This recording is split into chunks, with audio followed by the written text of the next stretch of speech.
It was perhaps the biggest art heist of all time. Countless millions of dollars of the finest European art simply seized by the Nazis. Picassos, Rembrandts, Titians, along with precious family silver and gold taken by the Nazis from museums and private collections as their army advanced relentlessly across Europe. Among the booty was one of the most extraordinary paintings of the 20th century, owned by a wealthy Jewish industrialist. It was a portrait of a woman by Austrian artist Gustav Klimt. For 60 years, the painting's owners fought to get it back. They were hoping I'd die. I mean, I was old enough that they felt, and then it's finished. The battle took them to the American Supreme Court. It's a story of mystery, corruption, and double dealing. Could they possibly fight a nation and win?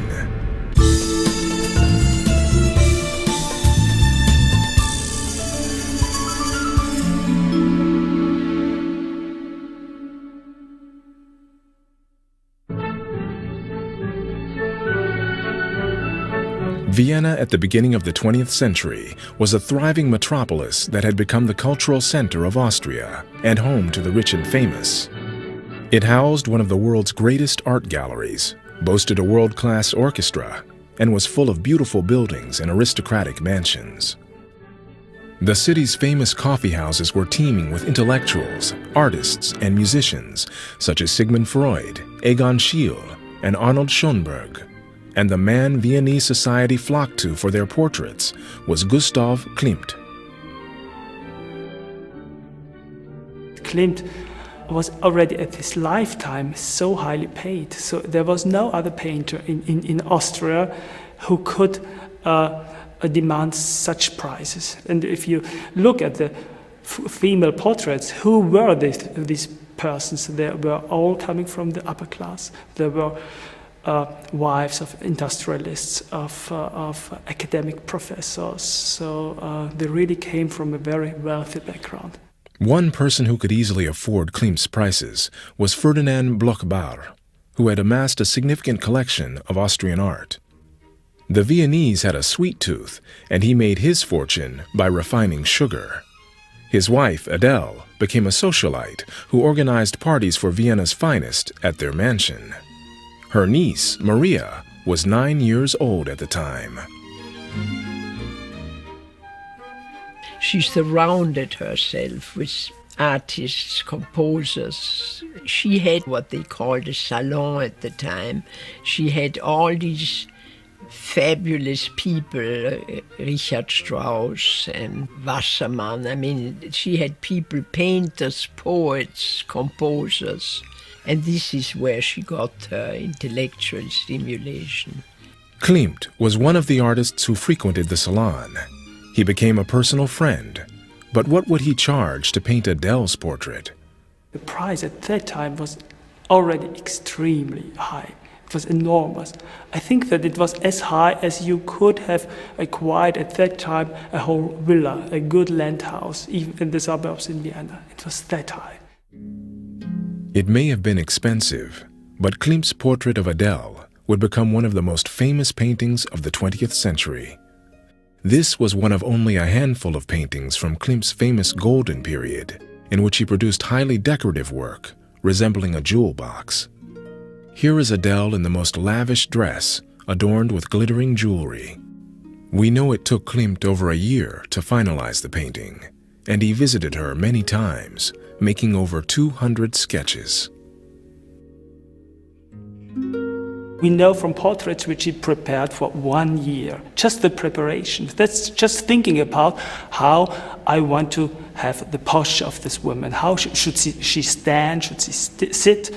Where should be the arms? And so Klimt really thought about all details, and he made sketches of all different postures. I think it makes sense if you think he had really a personal relationship to this woman. He made a kind of reference to her. Because, of course, by meeting so often the person, he gets to know her very well. And it's said, I mean, there are rumors that with some of the sitters, with some of the models, he had even a more close relationship maybe some sentimental affairs too. In the paintings of his golden period, Gustav Klimt seems to be capturing the seductive and passionate nature of these women. Many believe that Adele was also the model for The Kiss, one of the most sensual works ever produced. So could Adele have been Klimt's lover? When I asked my mother, did Adele have a relationship with Klimt, she said, "How dare you ask such a question? It was an intellectual friendship." But my mother would always say that, even if when she was 100% sure that the people had more than an intellectual friendship. At the time, they had their affairs and didn't discuss it. We know that he had many children, illegitimate children, with women whom he didn't marry. He never was married. But we do not know exactly how many children there are. Who were the women? I mean, this is incredible that such a famous painter had so many liaisons who were just hidden. Whatever the relationship between Adele and the artist, Ferdinand and his wife were delighted with the picture. It wasn't long before the portrait of Adele grasped the imagination of the art establishment. The painting became a centerpiece of Klimt exhibitions. The Bloch-Bauers wanted more Klimts, and they invested in 4 of his landscapes painted between 1903 and 1916.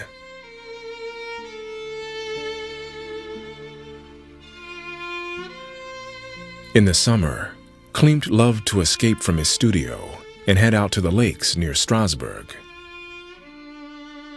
This subject, to which Klimt returned time and again, held a special fascination for him. I think perhaps it was the combination of the natural geometry of the lake shore and then the buildings rising up, but with the steep hill behind them pushing forwards, that held an attraction for him, but also the great natural combination of colours.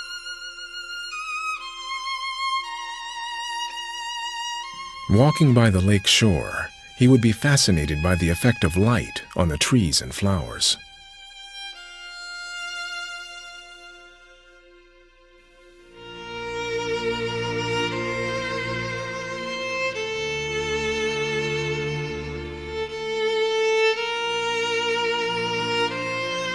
And he was back at the autumn with a more subdued set of colors. Here Klimt takes as his subject a birch forest, the innards of a forest in a glade. There was a reflection of perhaps getting deep into nature, being at the very heart of things. In truth, it's a fairly restricted palette.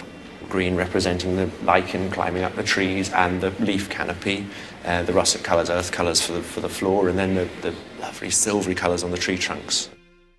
So Adele and Ferdinand's house in Vienna became home to one of the largest private collections of Klimt paintings. Adele's face seems to have inspired Klimt in his golden period. When he abruptly changed style in 1912, Adele was once again the subject he chose to paint. So here we have the second portrait of Adele Bloch-Bauer, commissioned by her husband from Klimt in 1907, when Adele was in her late 20s, and shot through this, what is a fairly muted colour costume. You have the great blue, cobalt blue sash at her waist and fine details, highlights of blue throughout the costume. Another fascinating factor is the Japanese influence all around her. She stands these Japanese tapestries behind. Here, with the horse and rider themes running across the top, we see probably Klimt using something that was hanging in his studio as a backdrop. For 10 years, the house on Elisabethstrasse teemed with the color of Klimt's paintings. But in January 1925, the household sank into darkness and despair. Adele died of a brain disease at the age of 43. She died so very young. She was only in her early 40s, and she was only sick like 3 days, because meningitis is devilish. I mean, it hits you and it kills you. Ferdinand was heartbroken. He left his wife's room in their Viennese home, just as it was when she died. I remember her bedroom, which he converted into a memorial room. And he always had beautiful fresh flowers there all year round. And there was nothing but the Klimt paintings, the two portraits and the landscapes.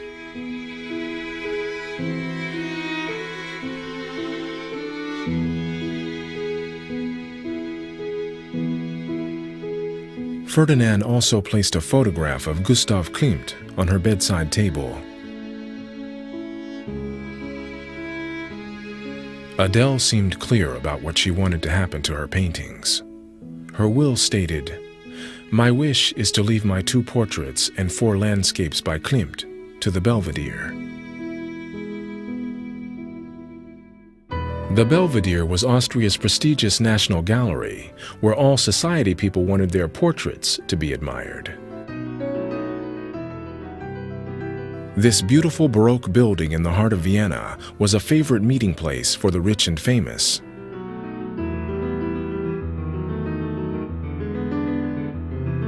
But for the moment, at least, the painting remained in the room Ferdinand had left in memory of his wife.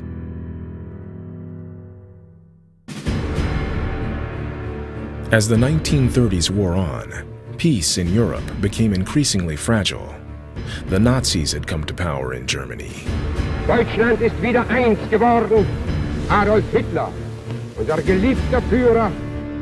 Hitler's territorial ambitions soon became clear. Ferdinand foresaw Germany's intention to invade Austria and used his wealth to support resistance fighters to protect its borders. But that proved futile. In 1938, Hitler ordered the annexation of Austria, and German troops marched into Vienna. Before the Nazis arrived in the Austrian capital, Ferdinand fled to his country mansion across the border in Czechoslovakia, leaving the precious portrait of his wife by Klimt behind, with the rest of his art collection on the walls of his Vienna house. As he left the house for the last time, he would have walked past the Academy of Fine Arts right across the street. The shadow of Hitler hung over this place. The Academy had rejected him in 1907, the very year Klimt was painting the gold portrait of Adele. Hitler may have left Vienna as a failed artist, but in March 1938, he came back in very different circumstances, and Viennese Jews grew to fear the knock on the door.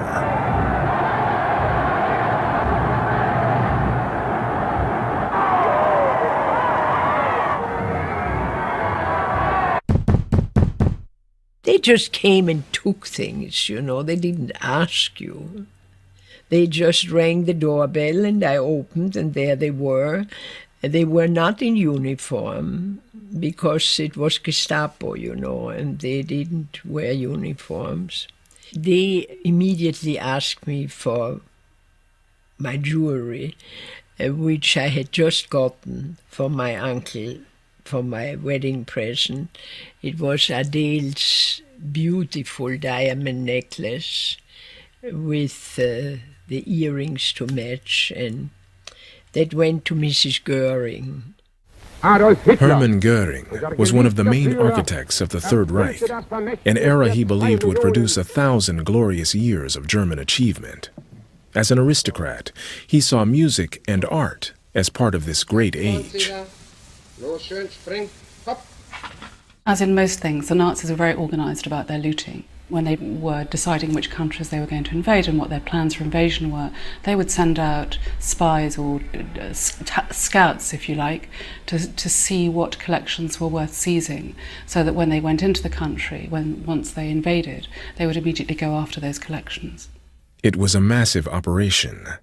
These pictures show preparations for a huge exhibition of the looted art the Nazis had taken from all over France. Every work of art was inventoried, it was described, it was photographed, and then displays were put on for the main Nazi leaders, for Hitler and for Goering, so that they could take their pick of the best of some of the world's art. There were sometimes disputes between Hitler and Goering as to who was going to get which painting or which sculpture.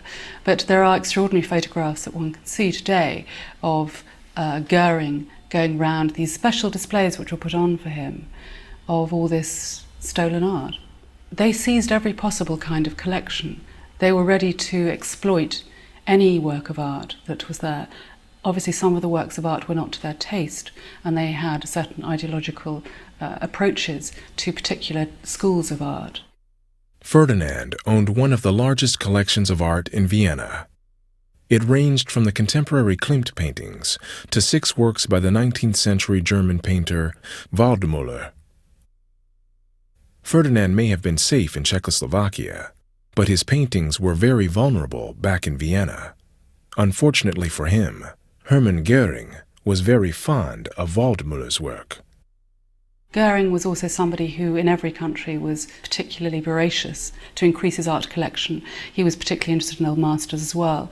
And in fact, he had an interesting scheme whereby some of the paintings that the Nazis didn't want, like the Impressionists, when they were seized, he arranged for them to be smuggled out to Switzerland in a diplomatic bag, where they would then be swapped for the old master paintings that he particularly wanted.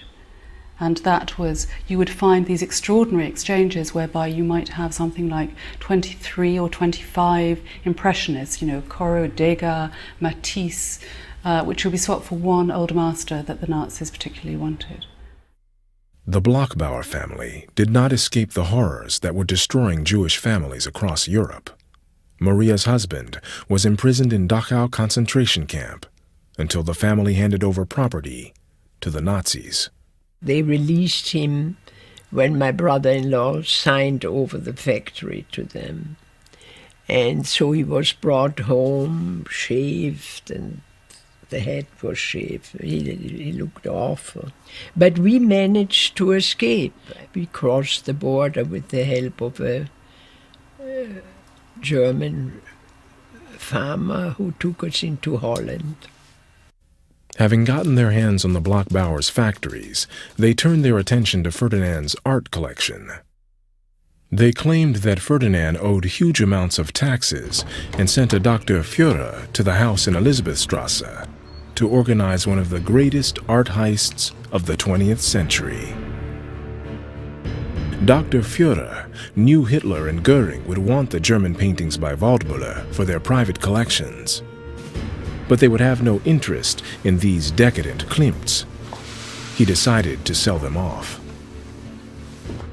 It turned out later on that he was a terrific Nazi. His name was Dr. Führer, and he had years in prison afterwards.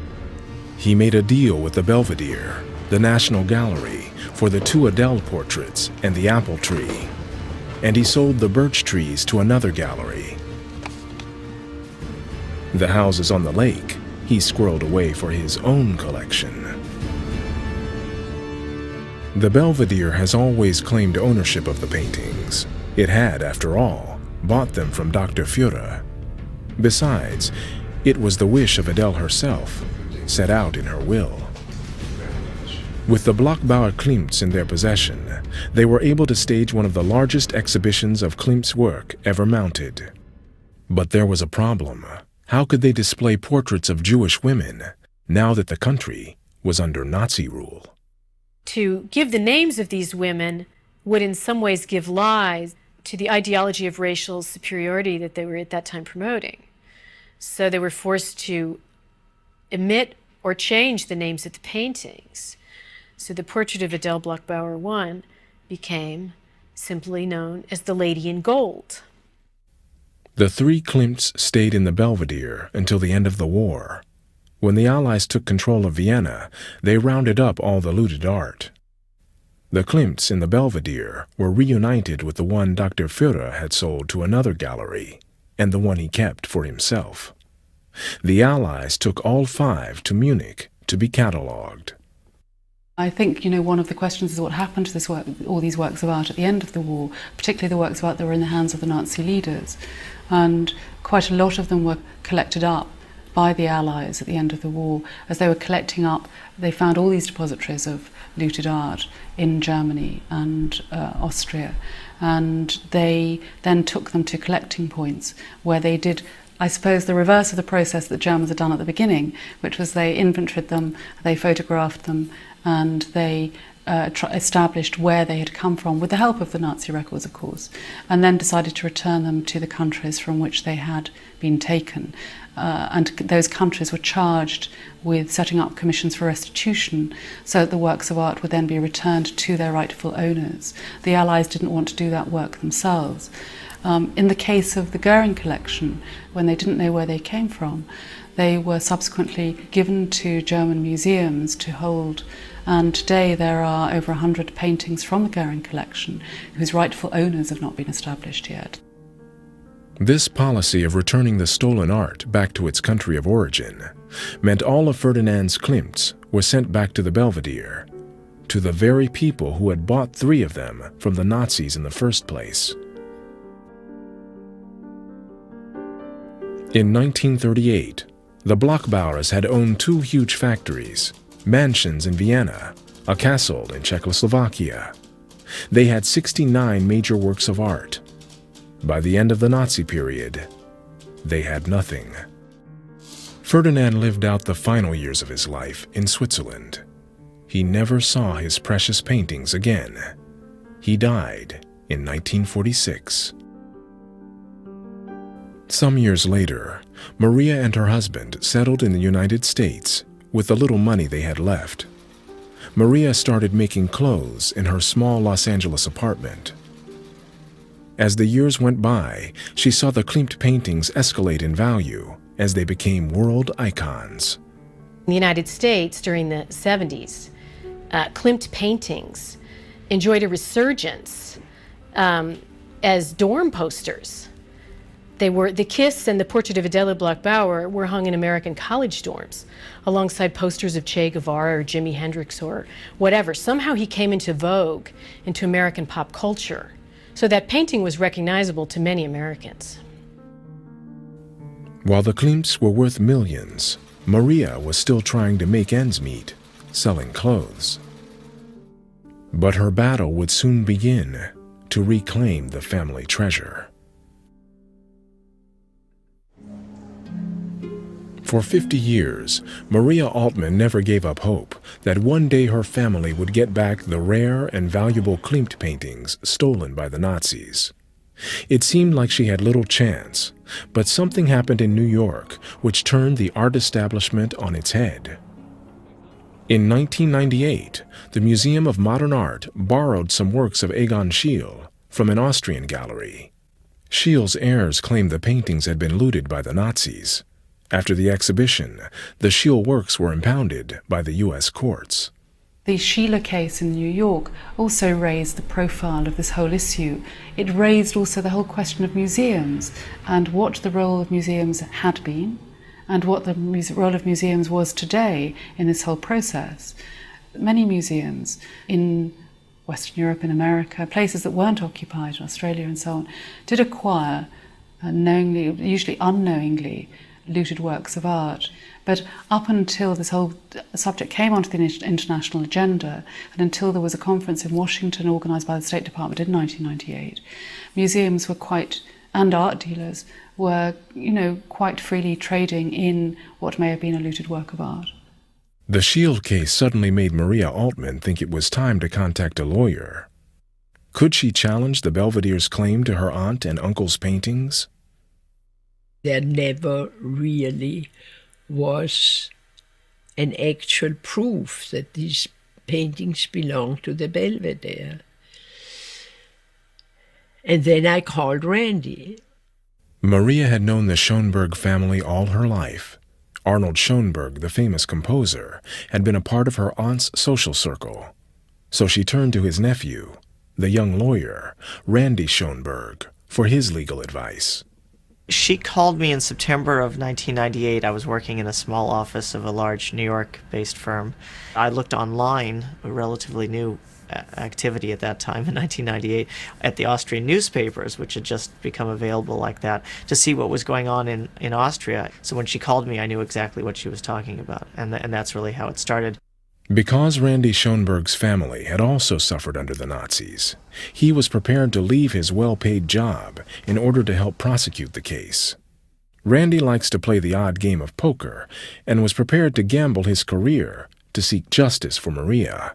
He would take on the case and try to recover the paintings on a no-win, no-fee basis. It was deeply personal because both of his grandfathers were exiled composers. His maternal grandfather lost his parents in the Holocaust. Maria had to flee Austria after the Anschluss when Germany and Hitler invaded Austria. So I would say that for them there was a lot of deeply personal feeling behind the case as they were proceeding. Gustav Klimt painted Adele Bloch-Bauer in 1907. In her will, written in 1925, Adele stated that her 2 portraits and 4 landscapes by Klimt were to be left to the Belvedere, where they would hang alongside Klimt's other portraits of wealthy Viennese women. I think the point at this time was that the Austrian government was of the opinion that the last will of Adele gave the Austrian gallery clear title to the paintings. The Austrian government was convinced the Belvedere did not contain any looted art and opened its archives to prove it. An Austrian journalist, Hubertus Czernin, spent a whole year in these archives researching the looted works of Jewish families. Before he died, he discovered key documents that would transform the chances of Maria Altmann recovering her family's paintings. He thought Adele's will wasn't the only relevant document. Hubertus Czernin went into archives that had been closed to journalists and began to look at the records. When he was done, he wrote an investigative series for a newspaper in Austria that basically showed that the Austrians, even back into the 50s, were not as confident that the will gave them ownership of those paintings, and that they themselves thought that they should have gotten some kind of a signed permission from Ferdinand. Although Adele had left the paintings to the Belvedere, her husband decided to overrule that request. He was the one who had paid for the paintings, and his last will explicitly stated that all previous testaments concerning the Klimt paintings were to be null and void. He just left a will leaving everything to my sister, me, and my brother. The last letter that exists from my uncle, written to the painter Kokoschka 2 days before he died, was, "I am told that I might get maybe the portraits of my wife sent to me here." So that was the last letter of my uncle. In 1999, Austria's Minister of Culture and Education, Elisabeth Görer, took control and immediately closed the archives. Instead, she announced that she was setting up a government committee to rule on the ownership of the Klimt paintings. We had a conservative government, right-wing government, and she was a member of the Conservative Party. She's not in power anymore. She wasn't the most popular person in the government, and a lot of her decisions have been doubted. So the Klimt case didn't help either to rise her popularity. Minister Görer and her committee became a real thorn in Randy and Maria's side. The committee wouldn't even look at their evidence. I begged them to come and be able to speak to them on Maria's behalf, and I was told, no, we've decided not to speak to any outside people, and they considered Maria and her attorney to be an outside figure in a case concerning her family's paintings, which I thought was remarkable. So we tried to influence this committee that was meeting and going to decide what would happen with the paintings, but to no avail. And then at the end of June of 1999, that committee recommended against returning the Klimt paintings. They were hoping I'd die. I mean, I was old enough that they felt, and then it's finished. But I didn't do them that favor. Minister Gera actually wrote a public letter that was published in the newspaper, and I'm quoting her now. "These paintings were not robbed during the war, and therefore they don't come under the new law." It's completely false, and I think she was just completely ignorant of the facts of the case, willfully ignorant, as I think many Austrians sometimes are of the Nazi period. Even though taking paintings was a very small portion of what the Nazis did, how is it possible that a minister of education can make that type of mistake? The government committee found in favor of the Belvedere Gallery, and Minister Gera endorsed their decision. I think Minister Gera was convinced that Austria's got the right to keep the pictures. She didn't look at any other possibility. She just thought this is the way it has been handled in the past, and the law is on our side, and why should we give the pictures back? Because in the will of Adele Bloch-Bauer, it said the pictures should actually be given to the Belvedere Gallery after her death. The 5 disputed paintings were part of the largest collection of Klimts in the world. The Belvedere had a total of 25 on show. They were national icons. Some said the portrait of Adele meant as much to Austrians as the Mona Lisa did to the French. Klimt was an Austrian painter portraying his native countryside and the people of Vienna. For any tourist, the Klimt collection was one of the must-sees on their visit, adding huge amounts to the Austrian economy. I wrote them the nicest letters. I told them that I don't want to take those paintings away from Austria. But we have an English proverb I wrote in German that is saying, where there's a will, there's a way. And if you want to work with me, we can find a way that the paintings remain there. They never even bothered to answer the letter. After Minister Gera had blocked any further discussion over the restitution of the 5 Bloch-Bauer Klimts, Randy wrote to her directly, saying in all fairness she should consider arbitration. And her response to me was, in writing, if you don't like the way we've dealt with the law, you have to go to court. The Austrians must have felt confident that Randy and Maria wouldn't sue in Austria, as Maria would have to put down a large deposit reflecting the value of the painting. But they hadn't bargained for the tenacity of the American lawyer. In this case, it would have been almost several $1,000,000 for Maria just to initiate a lawsuit. So we tried to reduce that, and the judge said, well, yes, Maria Altman, you don't have to pay more than everything you own. You just have to pay everything you own. And literally all of her assets other than her home, she would have had to pay to start the litigation in Austria. And then Austria appealed and said the amount should be even higher than that.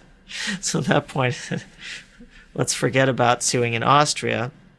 Let's see if we can sue in the United States. That was something Austria never thought possible. If Randy couldn't fight them in Vienna, he would fight them in his hometown, Los Angeles.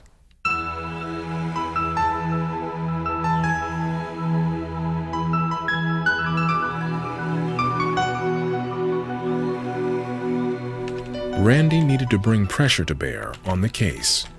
He got to work making sure that the world knew about the injustices inflicted on the Bloch-Bauer family. One of the papers he turned to was the Los Angeles Times. I went over to Randall's office to meet the lawyer. He was in his early 30s. He looked like he just graduated from college. He was pacing around the office and pulling books out of bookshelves, showing me pictures, spreading things out like characters from a Russian novel. And I remember standing there thinking, this is a kind of case that's untested. I mean, I wouldn't say I thought it was a lost cause, but I certainly thought it was a case for which there was no legal precedent in the United States. But how could he sue Austria? He searched and searched for a way. Then he found that if he could prove that Austria made money out of the Klimt paintings in the U.S., he might have a chance. And Austria, of course, had cashed in on posters and books about the artist. I thought, I think we can file a lawsuit here in Los Angeles. Maria Altman's been a citizen here for 60 years. She should have the right to have her courts decide this legal issue between her and Austria.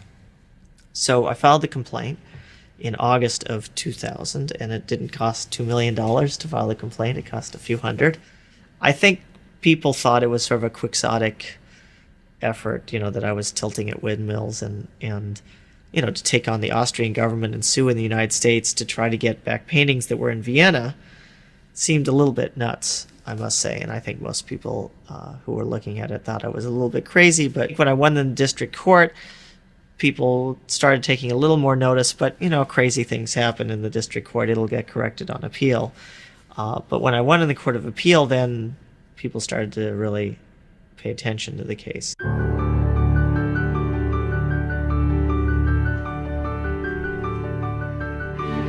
Six years after taking on the case, Randy's determination took him before the judges of the Supreme Court. The Austrian government had the resources to fight the case all the way to the highest court in America. Very few cases go to the Supreme Court, just about 80 cases per year, and so very rare that you'd get a private litigation like this going to the Supreme Court. And you can count on a few hands the number of people in Los Angeles who get to do that type of thing. But as the date for the Supreme Court hearing grew nearer, Randy found he wouldn't just be fighting the Austrians.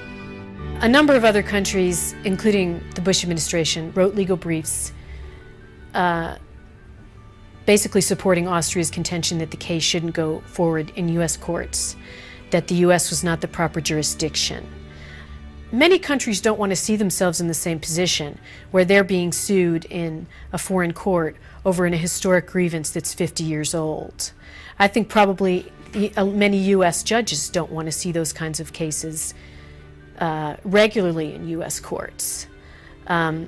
So basically, when he went to go argue against Austria in the U.S. Supreme Court, the Bush administration had already cast a vote that was supportive of Austria. On February 25, 2004, Randy finally had the chance to take on both the Austrian and his own government before the Supreme Court. He's not a big guy, and there's this huge room of the courtroom, and there on this podium sat the judges, and then little Randy walked up there, But Randy was desperate not to be overawed by the occasion. I went up last after the U.S. government and the Austrian government argued. And so I got up, and you don't prepare a speech in the Supreme Court because they always interrupt you. So I just had a general outline of what I wanted to say, and I said, there are 4 grounds for affirming the Ninth Circuit. Ground 1 is, and then boom, I got interrupted by Justice Souter. And he asked me this long question, convoluted, twisting and turning question, like that. And all of a sudden the question was over, and he's looking at me, and I had not the slightest idea what he had just asked me. Not a clue. All I could think of saying was, I'm sorry, Your Honor, I don't think I understood the question. Could you please rephrase it? And there were these gasps in the audience, but the other justices were so nice. They all smiled as if to say, oh, don't worry, he does that all the time. Or, thank goodness you asked because we didn't understand it either. It was a turning point. Far from being a blunder, Randy had succeeded in endearing himself to the court. That opened everything for him because all the other judges smiled. From that moment, he had the judges on his side. It must have had a good impact, and it just seemed really, at the end of it, it seemed like we had a chance of winning, which was a big surprise. And so I just floated out of the room, and I was so happy, and everybody congratulated me. The room was filled with men, all lawyers. They came running up to me and they said, Maria, it looks fabulous. And I said, how can you tell?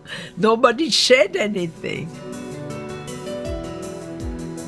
Randy flew back to Los Angeles, uncertain whether he had won or lost.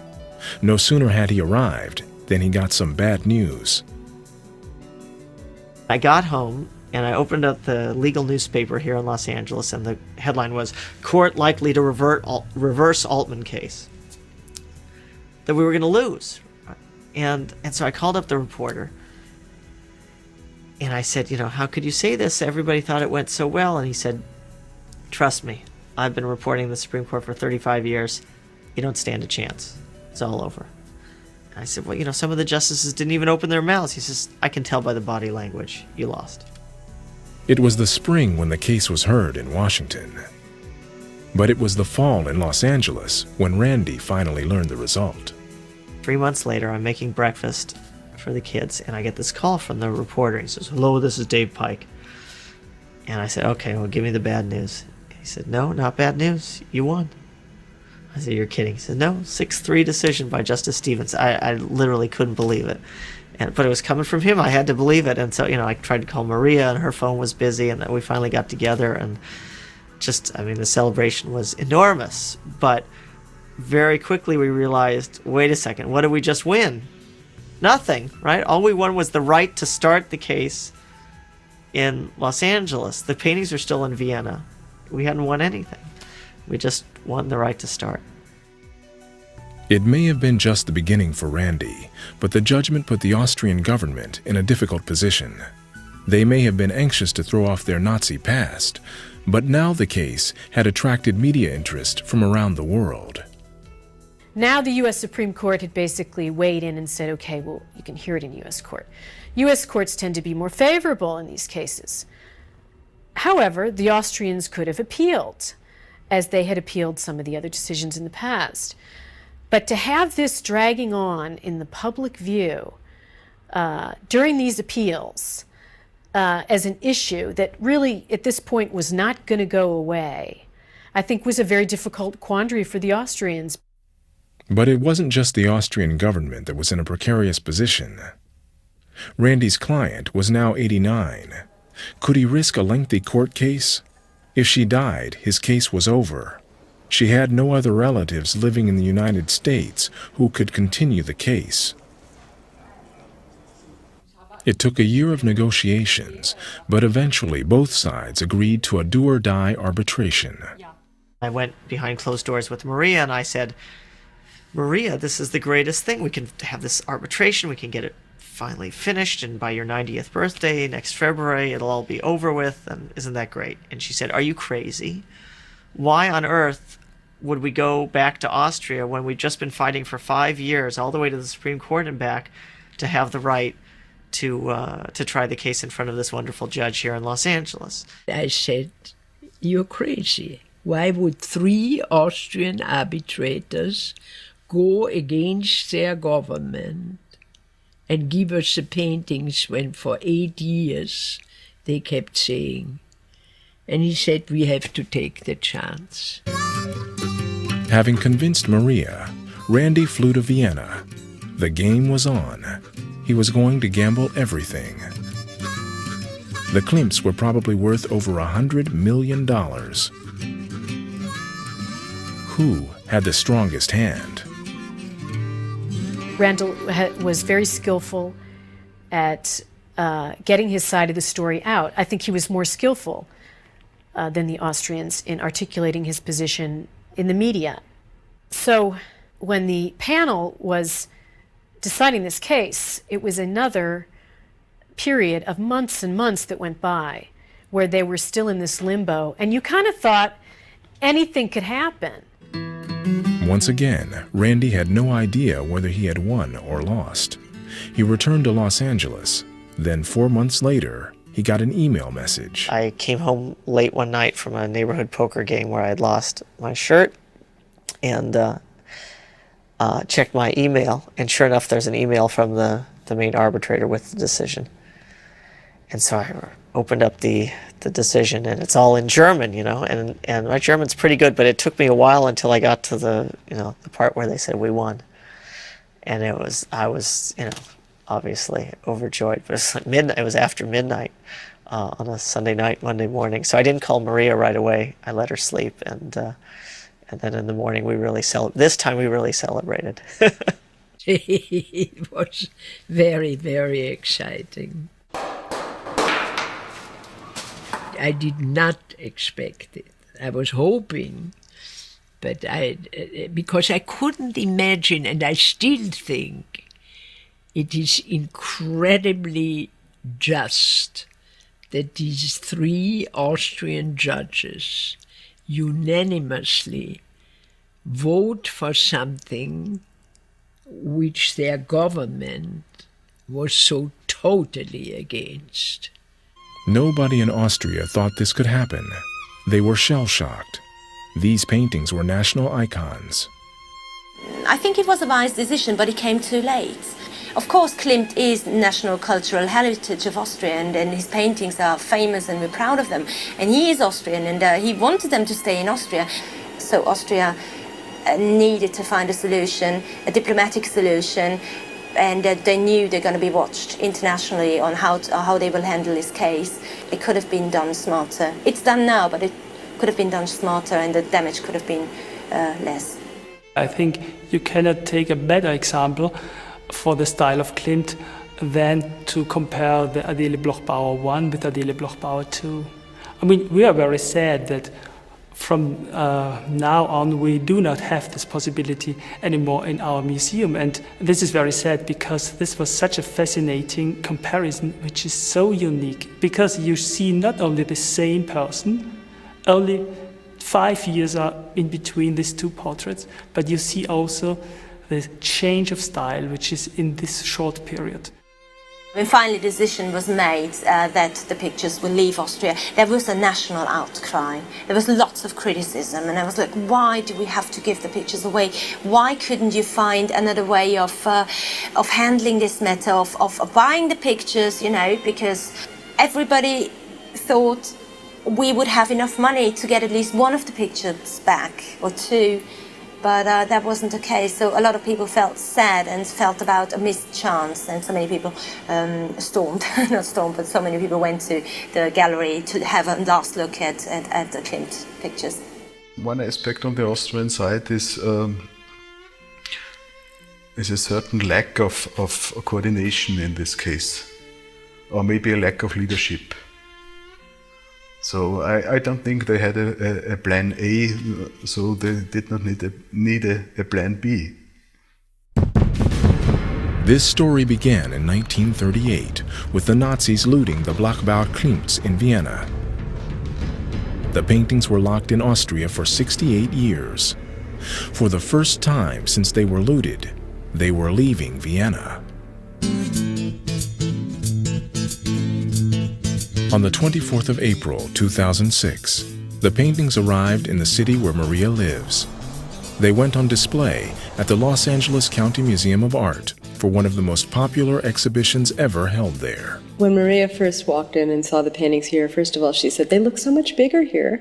And I think it was wonderful for her to be able to have them here in Los Angeles, where she settled, where she, raised her family, to be able to share them with her family.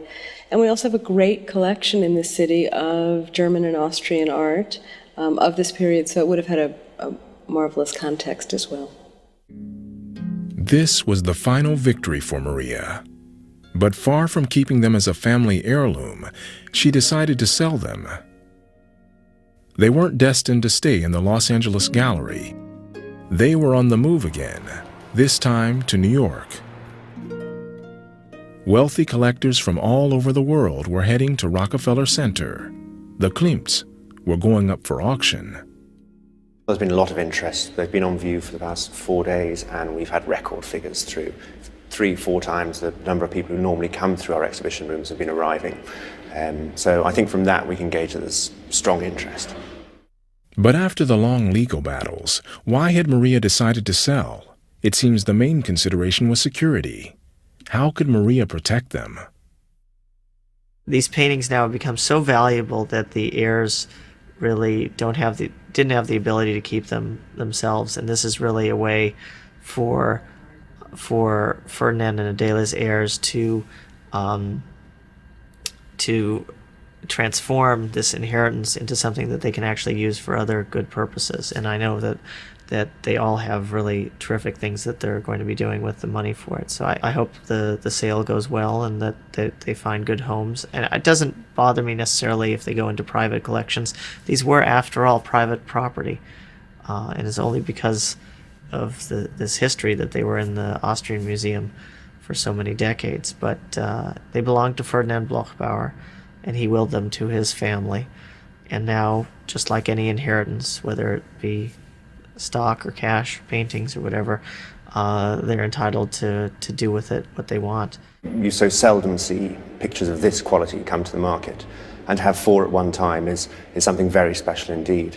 I think each picture has its own particular facets that will attract different clients, and their general importance is something that has been recognized by collectors far and wide. Maria had struggled for a lifetime to get the paintings back and only owned them for a few months. Did she have any regrets about not leaving them together in Vienna?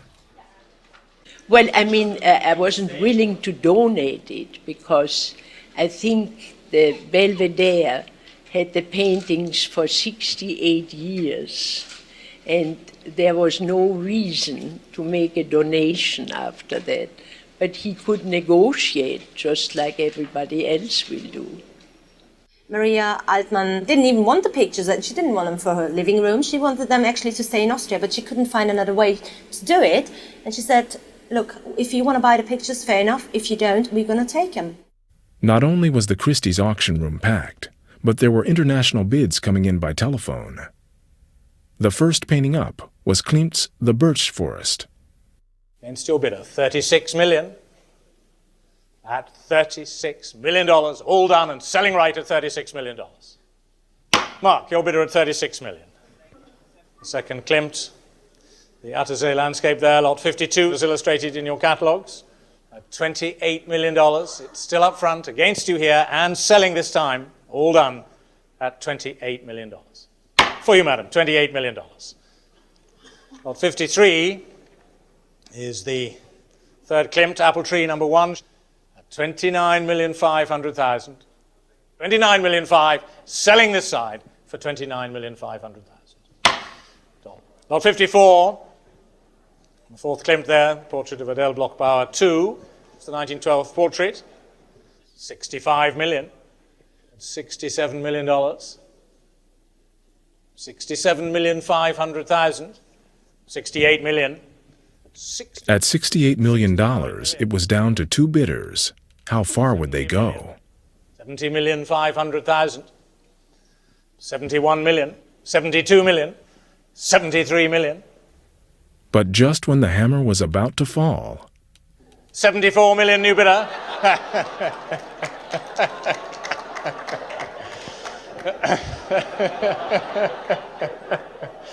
That's $74 million.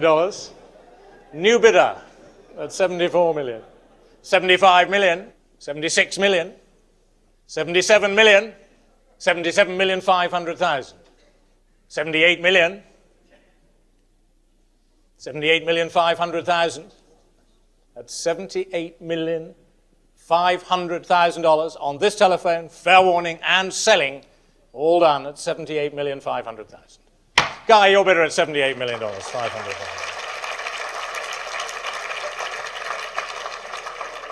It felt tremendous. There was sort of an energy in the room when the paintings came up that I think was a response to the story itself, the background of the pictures, not just the pictures as art. And I felt that electricity in the air. I was sitting there, and at least that's how it felt to me. The 3 Klimts had raised a staggering $172 million. Where they are now is a mystery. Christie's is not saying who the buyers are. But where was the most famous painting of all, the gold portrait of Adele? This painting was meant to be auctioned with the others, but it never came up for sale. It had been sold 3 months earlier for a record-breaking $135 million to Ronald Lauder, the head of the perfume empire. When Ronald Lauder was in Vienna, and he saw that painting. He said he never forgot it. Of course, he'd already seen reproductions of it before. And I think that Lauder's reaction was similar to everyone's reaction, including my own, which was when I saw a picture of the painting that was under discussion, my first reaction was, oh, that painting. And I think everyone has pretty much the same reaction. Lauder himself put it this way. As a 14-year-old boy, he had walked across to the Belvedere one morning. Nothing prepared me for how it looked. It was something that symbolizes so many things to me. It was just me, traveling without my parents. It symbolizes that moment of my growing up. Perhaps the greatest irony of this art heist is this. The paintings Hitler and Goering took from the Bloch-Bauer's collection and considered so valuable faded into obscurity. The ones the Nazis viewed as insignificant and simply sold off became the major treasures of the 20th century, and Adele Bloch-Bauer's image came to be known all over the world.